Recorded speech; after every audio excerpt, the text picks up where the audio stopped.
আসসালামু আলাইকুম। আপনারা সবাই কেমন আছেন? আশা করি ভালো আছেন। আমি আলহামদুলিল্লাহ ভালো আছি। আজকে আরও একটি নতুন রেসিপি নিয়ে হাজির হয়েছি। আজকে আপনাদের সাথে টমেটোর সস শেয়ার করব। কথা না বাড়িয়ে চলুন শুরু করা যাক।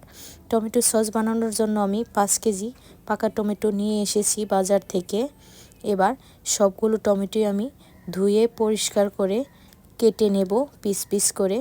আমার ভিডিওটি যে যেখান থেকে দেখতেছেন দেখার শুরুতে লাইক দিয়ে দেখা শুরু করবেন।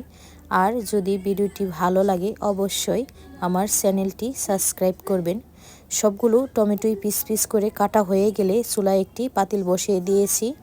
এরপরে 1 লিটারের মতো পানি দিয়ে দিলাম। দিয়ে সবগুলো টমেটোই আমি দিয়ে ভালো করে সিদ্ধ করে নেব।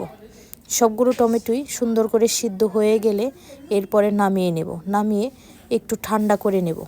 ঠান্ডা হয়ে গেলে একটি ছাঁকনির সাহায্যে সবগুলো টমেটো আমি ছেঁকে বিচি আর আঁশগুলো আলাদা করে সবগুলো ছেঁকা হয়ে গেলে এরপরে আমি আবারও চুলায় বসিয়ে দিলাম পাতিলটা। এবার ছেঁকে রাখা রসটুকু দিয়ে পরিমাণ মতো লবণ দিয়ে দিলাম 1 চা চামচ।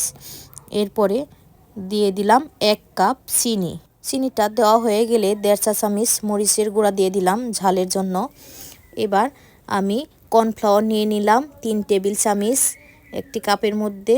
এরপরে একটু পানি দিয়ে গুলিয়ে রেখে দিলাম। অন্যদিকে চুলায় টমেটোর যে লিকুইডটা নিয়েছি ওটা জাল করতে থাকবো। জাল করে একটু ঘন হয়ে আসলেই কর্নফ্লাওয়ারটা দিয়ে মিশিয়ে নেব।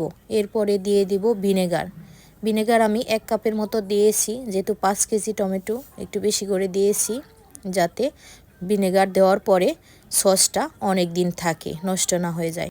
এখন আরও কিছুক্ষণ জাল করতে থাকবো। যখন ঘন হয়ে আসবে, এই যে দেখুন আমার টমেটো সসটা ঘন হয়ে আসছে। এবার নামিয়ে নিয়েছি। নামিয়ে ঠান্ডা হয়ে আসছে পরে এবার বয়েমে ভরে নেব।